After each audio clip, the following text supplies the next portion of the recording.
I'm from Canada. Canada!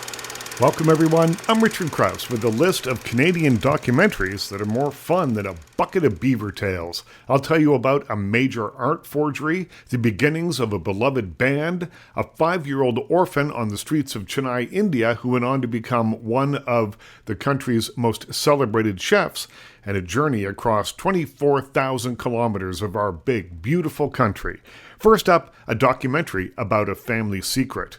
Oscar winner Sarah Polley has been in front of the camera since she was a youngster as the star of dozens of films like The Sweet Hereafter, Go, and The Adventures of Baron von Munchausen. In her first documentary, Stories We Tell, she turned the camera on herself and her family. It is a frank look at a family secret. For years, Sarah's family wondered why she didn't bear much resemblance to her father, actor Michael Polley. It was the source of family jokes and conjecture, but it wasn't until a Canadian journalist contacted Polley, claiming to have the story of Polley's lineage and real father, that she began to investigate in detail. The result is a stunning film packed with humor, sadness, and the stark truth of family secrets. When you're in the middle of a story, it isn't a story at all, but only a confusion, a dark roaring, a blindness. It's only afterwards that it becomes anything like a story, when you're telling it to yourself or to someone else. Dad, can you just go back over that one line? I was being so real. Stories We Tell shuns the exploitive approach of reality television to explore the consequences of a long-ago indiscretion. What could have been a self-indulgent home movie is instead a riveting look into the dynamics of a group of individuals bound together by birth and circumstance. I think it's our family, and every family has a story. Nobody ever talked about it. What do you remember me saying? My God, all this stuff we've been joking about for years, it's actually true. I think she maybe realized what her life could be. I think she made a choice to live. This is a great story.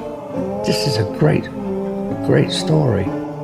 In keeping in the family vein, let's meet Mike Downey, director of the tragically hip No Dress Rehearsal.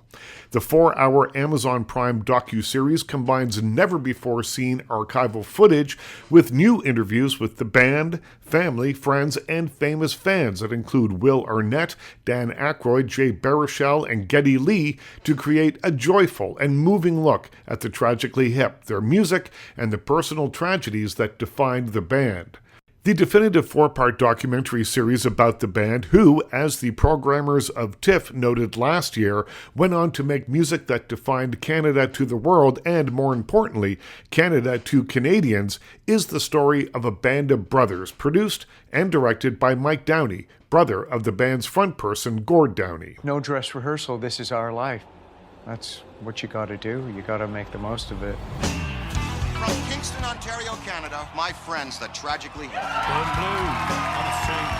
If any of us were in another band, I don't think we'd be able to do it because we wouldn't be in another band with our friends. Crowds would get so loud that you couldn't hear anything happening on stage. They put on a monster show. They were loud and tight and forceful, and Gord was mesmerizing. They made it cool to be Canadian. I feel silly being sort of emotional about it. This is obviously a personal project. Tell me a little bit about what it's like to be working on a project about your late brother. I mean, it has to enter into the equation somehow as you're sitting and watching this footage. Is it joyful? Is it cathartic? Is it sad? Is it all those things? It was kind of everything. I really, it really made me miss my brother.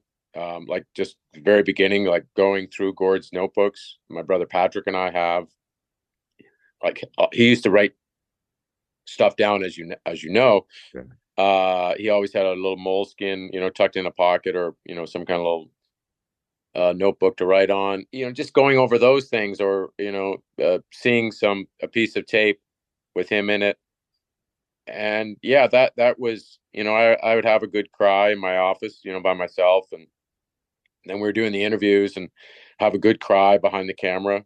Often the person in front of the camera was having a good cry as well. And then we would do screenings. The great editor, Peter Dennis, who did this, and story editor Kalen Moon, would show me a new scene or even a rough cut of an act. And often, when it was done, they would respectfully give me a couple of minutes to, just have my cry, and then like, okay, now, what do we need to do? So it was kind of built in, that it was always just going to be this emotional reaction to what we were doing. If you'd asked me this a couple years ago, I probably would have said it Gordy feels close, when I'm working on this, and it's been healing. But I think the further I've gone in it, I just kind of realized that, grief is, it just sort of slowly I just don't think it's a part of you, and there is no healing it. I think there's maybe there is healing in that, this, the idea of a wound, but I don't think it is a wound as much as it's just this like new organ that you have to learn to live with, that sometimes gets, inflamed, or I don't know how long the metaphor that I'm trying to do here, but I just think it kind of becomes a part of you, and you at times are more comfortable with it than at other times. But the truth is, you never, the longing, the missing, the wanting to talk to this, person you love so much, that just never really goes away, as far as I can tell. So yeah, I think this was really important, to try to tell the hip story, and to tell Gord's story, to perhaps cement that legacy, for the next generation of Canadian, or for the potential for new fans, all over the world, who didn't know their story, because it's a hell of a story. Why for Canada? Canada! Norval Morrisseau was once called the Picasso of the North. The Anishinaabe artist was a stylist whose unique vision created a new kind of visual storytelling. His bright colors and bold illustration brought traditional Indigenous stories to life in a way that made him famous, and today he's thought of as the grandfather of contemporary First Nations art in Canada. The documentary, There Are No Fakes, from director Jamie Kastner, starts with the purchase of a $20,000 Morrisseau called The Spirit Energy of Mother Earth. Bare Naked Ladies member and art collector Kevin Hearn purchased the painting in 2005. The same year, the artist established a foundation to catalog and authenticate all legitimate copies of his work. The painting hung on Hearn's wall for 5 years until he loaned it to the Art Gallery of Ontario for public display. When the AGO raised doubts about the painting's legitimacy, it was taken down. When Hearn questioned the dealer he bought the forgery from, he was met with the phrase that gives the film its title: "There are no fakes," except that there are, possibly thousands of them. The lawsuit Hearn filed against the dealer provides Kastner with the bedrock of the story, but Kastner, through his investigative work, uncovers the sordid story behind the underground trafficking of fake Morrisseau art. It's a journey that veers away from the Tony galleries of Toronto's Yorkville neighborhood to Thunder Bay and shocking revelations involving sex, drugs, and exploitation.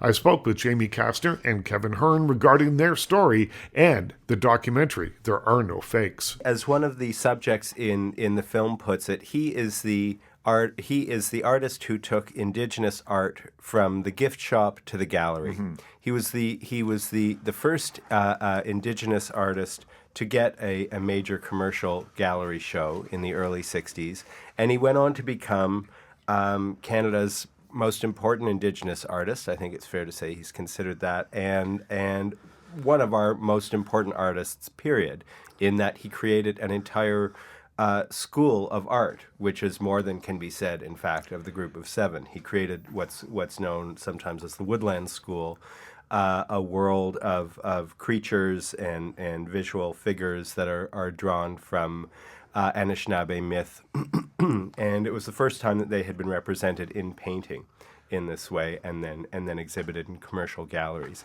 And he led. That was quite controversial at the time. Right, right. He received a lot of flack even from within the indigenous community because it was seen as sort of sacred. There were people who have been poisoning Morrisow's legacy.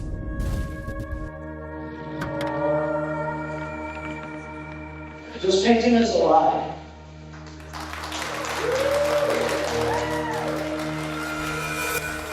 That's when I went into the gallery. I bought my painting. Little did I know, the spider web was around me.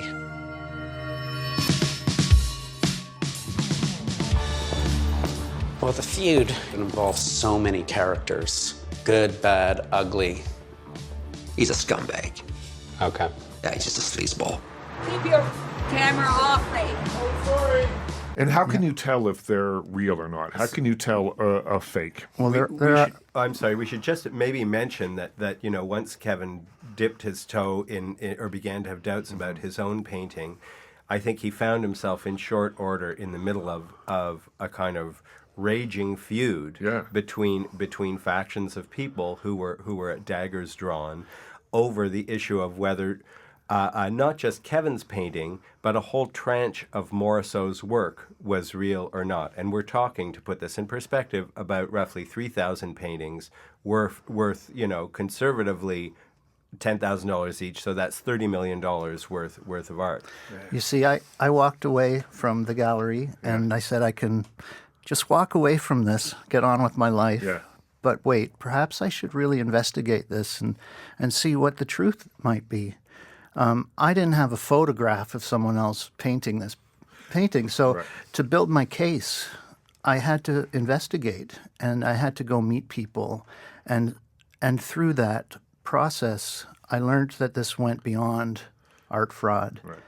And that's sort of when I met Jamie and said, "You're not going to believe what I'm going through." And I didn't. I did not believe the story when Kevin first told it to me, because there are so many twists and turns that go from really sort of darkly comical, because some of the characters involved in this feud are like out of a Coen Brothers movie, You would right? not believe that they are not performing for the camera when you see it. You can't write this stuff. Yeah. And in this case, it's kind of what you hope for most in documentaries, in the ones that, my kind of documentaries anyway, which is starting with an incredible story and incredible larger-than-life characters. Well, in a film that focuses a light on cultural exploitation, having one of the main characters' last name being White, it's like added bonus.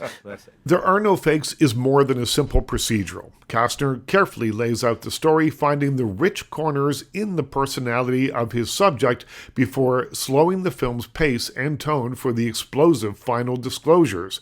What begins as a document of a court case and its countersuits turns into something more important, more vital, as it underlines how indigenous artists, even world-famous ones, have been exploited. I'm just trying to tell people, if you have a Norval Morrissow, it's a real Norval Morrissow, and there are no fakes out there.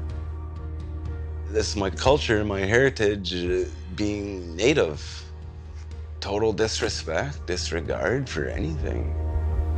Let's move on to the remarkable story of Sash Simpson. These days, Sash is the owner, operator, and chef of Sash, a beautiful fine dining restaurant featuring his distinctive signature blend of globally inspired, locally sourced ingredients. He's also the subject of a new documentary, now on Crave, called Born Hungry. In the film, director Barry Average tells Sash's triumphant and challenging story from a 5-year-old orphan on the streets of Chennai, India, to establishing himself as one of Toronto's top celebrated chefs. I asked Sash about his early life. My life was like a puzzle with missing pieces, and to put it together, I had to go back to India. I would like to know the real story, like what happened. Was I really abandoned? I don't know. I would like to find that out. Around the age of 7, you were cleaning up a movie theater in exchange for a place to sleep in India. You stepped outside to get some air, and then workers at a local orphanage spotted you. They asked you some questions and they took you in. Have you ever thought or tried to imagine what your life might have been like had that not happened, had that serendipity of you being there and the workers coming by at that moment, had that not happened, where you might be? Well, the movie Serendipity is one of my favorite movies because of exactly what you just said. And you know what? I can tell you, we're not having this conversation. And I could have went left, I could have went right, but I chose to go straight.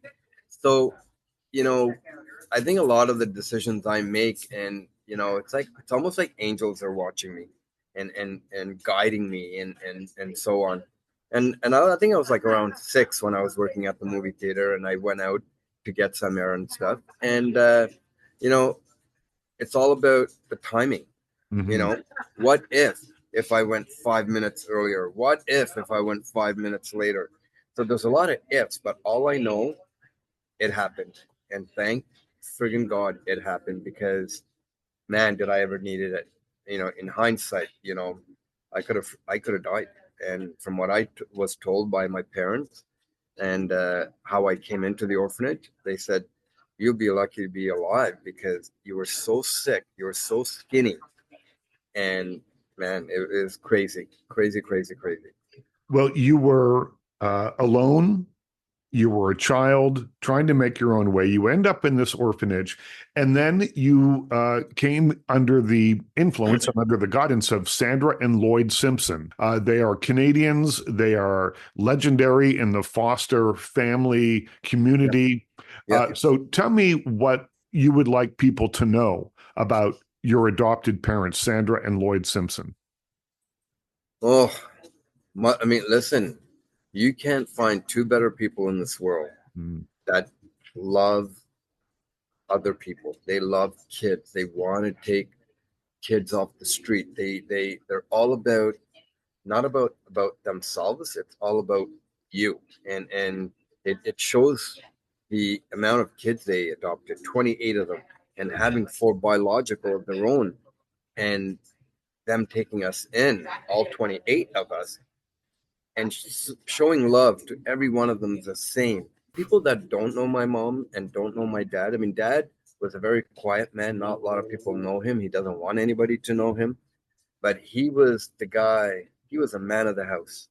My mom ran the ship, right? And she did everything, and all the rules were made by her, not my dad. But he was the guy who did other grocery shopping and drove the kids here and there. But my mom was the one where she knew what she was going to do with all these kids, and as much as she can do, and she was doing it. So I think I would want them to remember as in Mother Teresa, and that's what she is. And she's always been give, give, give, give. It's not about what she wants. She's never wanted anything. I mean, she has all the accolades. She has the Order of Canada, blah, blah, blah. Like, she doesn't care. It means more to her taking a kid off the street and giving him the tools to succeed for whatever else he wants to do, right? You can find Born Hungry on Crave. Public inquiry into the deaths of Aboriginal women was resisting, but the provinces are looking to turn up the pressure for a public The world had stopped making sense. And I was feeling lost too, and full of anger and disappointment. So I just wanted to be alone in nature for a while. And I set out to make a documentary on the longest trail in the world. Now let's meet British Columbia filmmaker and photographer Deanne Whalen. Her documentary, 500 Days in the Wild, isn't exactly planes, trains, and automobiles. It's more like hiking, biking, paddling, snowshoeing, and skiing. In 2015, the filmmaker was disillusioned, feeling the effects of a recent breakup and worried about the state of the world. As a way to reconnect with the planet and herself, she undertook the most grueling film shoot of her career, documenting her journey across the 24,000 kilometers over land and water of the 487 different trails and multiple waterways that make up the Trans-Canada Trail, the longest trail in the world. It connects the Atlantic, Arctic, and Pacific Oceans. Without a firm schedule, she ripped up her written plan 10 days into the journey. Whalen spent much of the next 6 years completing the trail. In the movie, you say the world had stopped making sense, so I wonder if putting your life behind you in that sense to embark on this journey, did it help you find inspiration and answers? Absolutely, Richard. The world, I mean, before I left, you watch the news and I'm just like, oh my God, the whole world's full of sociopaths. Like, what the hell is going on? It's just like, clock is moving closer and closer to doomsday, It's like, this is nuts. And we all talk about certain issues that we collectively know we need to address, but we're not addressing. It just felt really hopeless to me, frankly. So yeah, I definitely needed some time out, but not just culturally. I mean, even in my own personal life, my marriage had ended. So it was definitely time to take a break and reconnect to myself. But I'm also an extreme filmmaker. I'm not usually the one doing the extremism. I'm usually very, happy to be behind just documenting it like I did on Mount Everest and up in the high Arctic. And, longest trail in the world had a certain amount of sex appeal. It's opening up in our country. I thought, hey, this is meeting all the boxes. Tick, tick, tick, tick, tick. And then after all those years out there, Richard, and not watching the news because it really was irrelevant. And not to take away from the importance of informing people, we do need to know what's going on. That is an ancient thing. We need to know what are the dangers around us, what the heck is happening. But we also need to remember that, most of the people on this planet are incredibly kind. And I'd forgotten that too. I'd lost my trust. I'd lost that trust of people. So what this journey did was broke that down, because all I met for 6 years, Richard, were kind people. For a lot of it, you are alone. So tell me the difference then, and you talk about this in the film, between solitude and loneliness, because they seem synonymous, but they're not. They're not. No. Loneliness is when we are yearning for some kind of connection.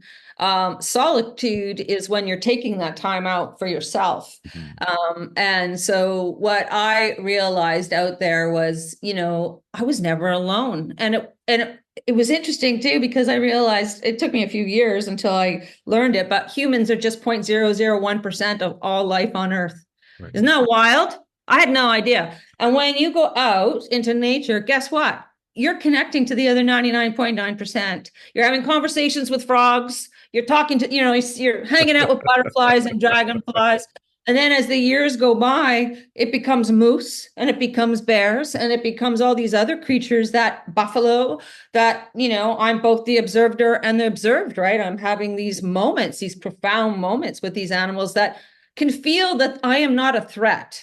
You know what I mean? I really believe there's something about resonance in all of this, that I'm not, I don't have all the degrees behind me, but what we put out is what we attract in. Let's just put it that way. Culled from 800 hours of footage, 500 Days in the Wild showcases the visual poetry of our country, starry nights captured by her camera, the communing with nature, open spaces untouched by modern life, and danger in the form of bears, hypothermia, and, at the beginning of the trip, strangers, like the two hunters she encounters on a rainy night. The film highlights the gorgeous landscapes of the trail and the challenges of navigating it, but it's her inner journey that really fascinates. Wieland finds personal serenity through isolation, introspection, and intimate moments. What begins with disillusionment ends with a newfound appreciation of the kindness of people, indigenous beliefs, and nature. She emerges changed, but more importantly, without a trace of the cynicism that characterized her mindset at the beginning. 500 Days in the Wild captures the expansiveness of the journey with beautiful, often eye-popping photography, and contains moments of high drama along with some lighter sections, but it's Wieland's vulnerability and personal journey that illuminates. That was Deanne Wieland. Find 500 Days in the Wild wherever you legally buy and download movies. I'm Richard Krause. Thanks for listening to Maple Syrup for Your Eyes. I'll be back soon with more suggestions. In the meantime, be sure to celebrate and support Canadian films. I'm from Canada. Canada!